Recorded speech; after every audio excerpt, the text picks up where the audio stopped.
Eto mga idol, XRM110, content tip lang mga idol. Etong issue nito, nung una may parang umingay hanggang sa ginagamit niya, kahit na may umiingay, parang may umuumpog daw mga idol.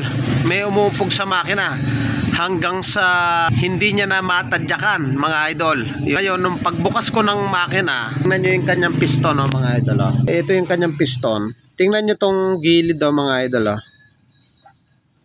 Dito marahil umuumpog ito sa cylinder head. Umumpog sa kanyang cylinder head. Dito wala naman siyang umpog. Dito lang. So ito yung kanyang cylinder head. Tingnan nyo. Ayan umuumpog dito mga idol.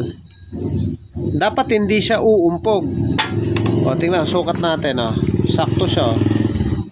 Sakto Diyan umuumpog yan. Bakit nga ba umumpog dyan?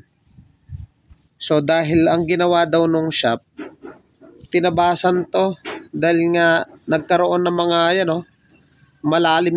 nagkaroon ng malalim dito dahil ginato daw ito. So naputol daw yan, binarena, bago binarena, inipit ng gato dito. Nung nakita ng may-ari, malalim na to, sobrang lalim. Ngayon ang ginawa, rinisarface dito. Ngayon, tumagal naman daw ng 2 taon yung motor. Ngayon lang nasira. Rinisarface dito. Ngayon, ang pagbukas ko, eto nga, may umpog dito, yung piston. Umumpog Kaya akala mo may kumakalatok, tumatama rito. Parang ganyan daw ang tunog Ganyan daw ang tunog. Kala mo may kumalas. Umuumpog dito mga idol. Hanggang sa anong nangyari, kakaumpog, napingas na rito. Napingas Kaya kinain na yung block ngayon dito. Nagkaroon na ng gas-gas Dahil nga naumpog, natanggal na yung piston ring. Natanggal yung piston ring. Tapos nakita ko yung kanyang spark plug. Ayan nakita ko nakadikit na kasi pinapaandar niya, ayaw na umandar. Nag-stack up na nga. Ayan bumalok to tabingi close up natin.